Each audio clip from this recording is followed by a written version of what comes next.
सालों से गांव के बाहर खंडहर बन चुकी एक हवेली खड़ी थी, जिसे लोग शापित हवेली कहते थे। वहां जाने की हिम्मत कोई नहीं करता था। कहते हैं जिसने भी वहां जाने की कोशिश की वह वापस नहीं लौटा या फिर मानसिक रूप से विक्षिप्त हो गया।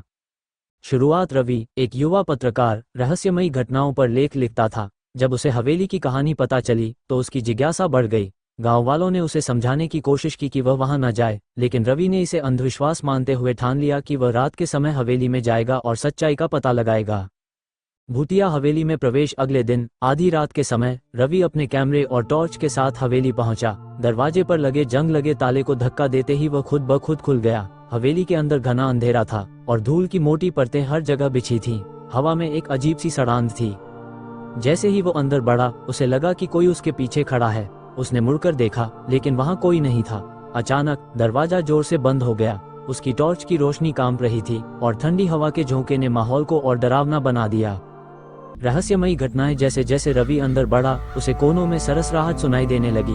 उसने कैमरा चालू किया और चारों ओर घुमाया। तभी सीढ़ियों के ऊपर एक परछाई हिलती हुई दिखी। उसने हिम्मत जुटाकर ऊपर जाने का फैसला किया।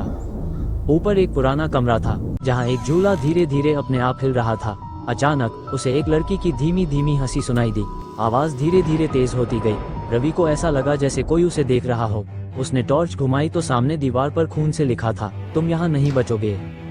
डर का चरम रवि के रोंगटे खड़े हो गए। उसने बाहर निकलने की कोशिश की, लेकिन दरवाजे खुद ब खुद बंद हो रहे थे।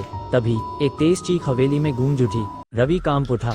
अचानक उसने देखा कि उसके कैमरे की स्क्रीन में एक डरावना चेहरा झलक रहा है। सफेद आंखें, बिना होठों वाला मुंह और बिखरे हुए बाल। वो जोर से चिल्लाया और भागने लगा। जैसे ही उसने दरवाजा खोला किसी ने उसे पीछे से पकड़ लिया। उसकी आंखों के सामने अंधेरा छा गया।